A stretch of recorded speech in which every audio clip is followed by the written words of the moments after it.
My humble respect to Guru Mahan, Guru Piran Sivasanga, and Guru Piran Neo, fellow Jnanis. Today I'm going to, the first 15 minutes, I'm going to do part 7. And then I will, continue with Mahan's teachings in this section. So in this section, I will cover thought or vision of God.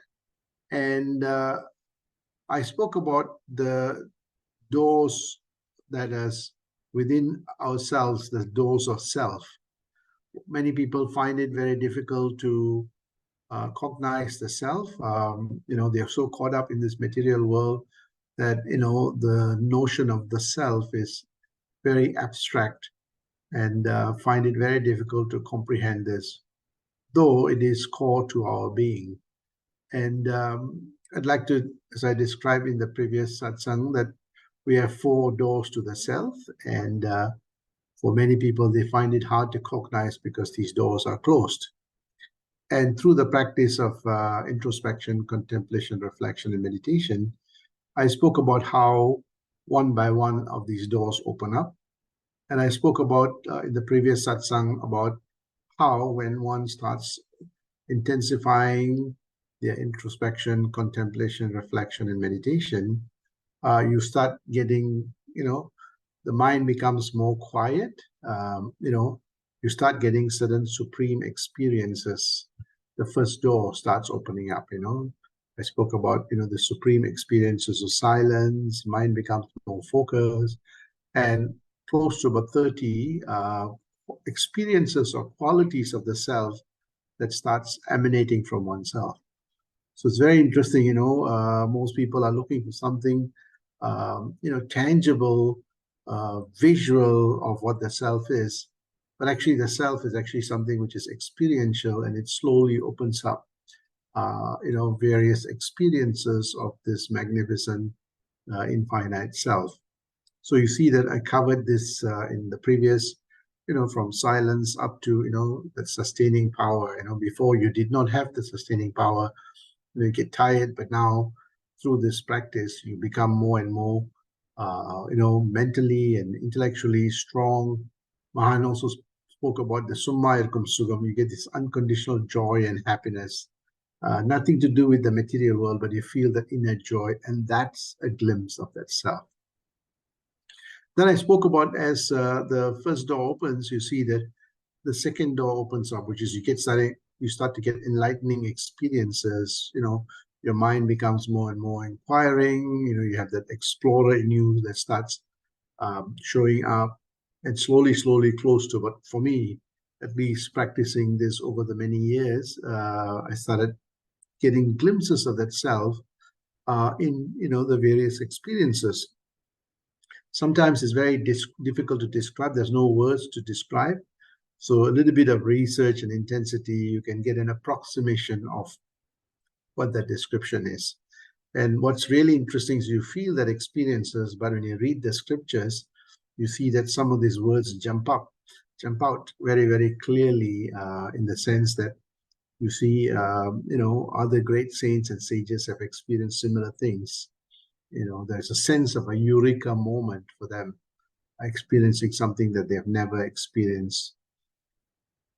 And the next one I spoke about is this liberating experience. You start becoming more and more attuned to nature, attuned to things around you. You become a good listener.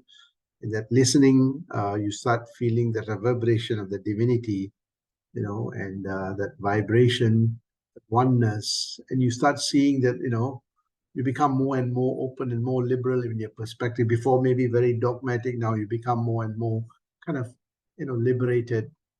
That's because, your mind has become more and more expanded. Slowly you attain that liberation, which is you're not touched by either sukha or dukkha, and that those, birth, death cycles and so on, the karmic laws, slowly you become decoupled from it. I spoke about this also in the previous satsang. And then finally, you see that the final door opens, which I call the finality. You realize you are that. And you see that, this notion, this quote from Rumi is really important, which he says that I searched for God and found only myself. So in the search of God, he found himself. And when he starts searching for myself, I only found God. So you see that he's in the search for that self, this abstract self, he discovered, God, and vice versa. When in the discovery of God, he discovered that self, and that God and the self become synonymous in the sense that, searching for one is experiencing the other. It's two sides to the same coin.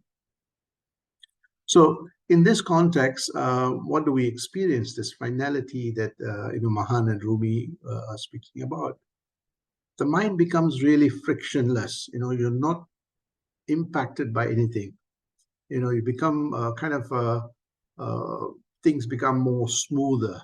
The understanding becomes more clearer, and we see that the mind has this beautiful frictionless quality. It also acquires the self-control, the ability to control things before you get perturbed very quickly. But now there's a restraint and a tolerance for many things. You don't get overly excited nor overly down, because you've now touched that core of that, that divinity, and you see that it's transcendental. So the transcendental quality starts showing. The sense of gracefulness, the finesse in our mind becomes more and more finesse and refined. You see, wow, before, my thoughts were very gross. Now it's more refined. It searches for the right choices of words, more gentler words. And the sense of fearlessness dawns upon one, the sense of courage. You see, so again, when one attains that, you're not afraid of anything. Death, disease, poverty, ridicule, all those things, dissipates. Also a sense of, when the fearlessness, leaves you, you see that you are able to push the boundaries. You're not, risk averse. You become now exploring, you're able to explore things, and your understanding becomes more and more complete, because that explorer in you pushes all boundaries of knowledge and leaves no stone unturned, looks at everything very, very carefully. A sense of, the search for, the final truth. And when you have a complete knowledge of things, that, fullness, you see that you become fulfilled. You understand life better. You understand all the interactions of life really well. You have a sense of fulfillment, because you learn to live to outlive everything. In that process, you acquire knowledge and wisdom, and you feel accomplished in whatever you do. There is no regrets. And you're also forward thinking, very futuristic. You don't look back on things. You're continuously moving forward, expanding like the universe, discovering new things, and discovering new knowledge, discovering, the secrets of the universe, the secrets of the self. So one is continuously expanding like the universe. A sense of, when that happens, you have that wholesomeness, the completeness, that expandedness, and you have this fellowship, the oneness with everything, oneness with nature, oneness with, all biological beings and everyone. That unconditional love and kindness that dawns upon one.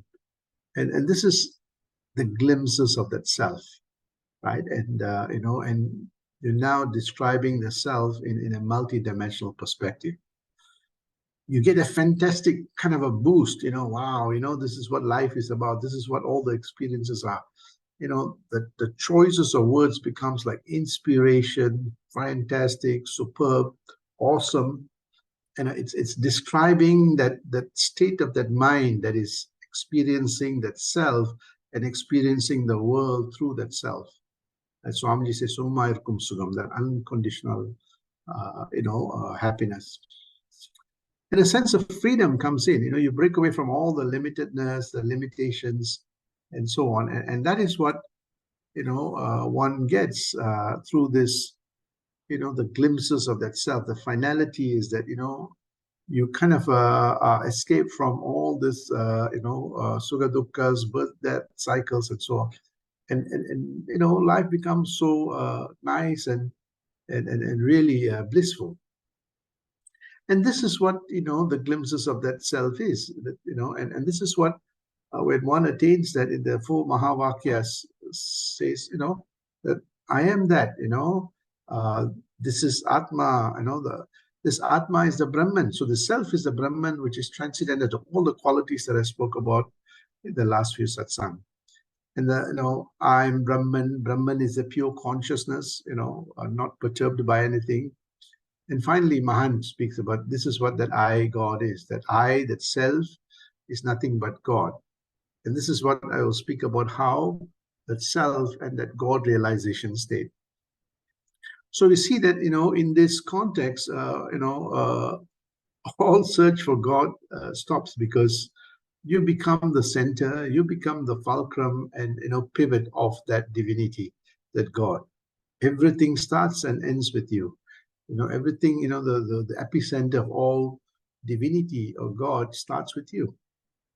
And this is what in this Mahan speaks about, this, vision of God. It's not something which is abstract or something that descends from, different places, but it emerges from oneself. Sandosham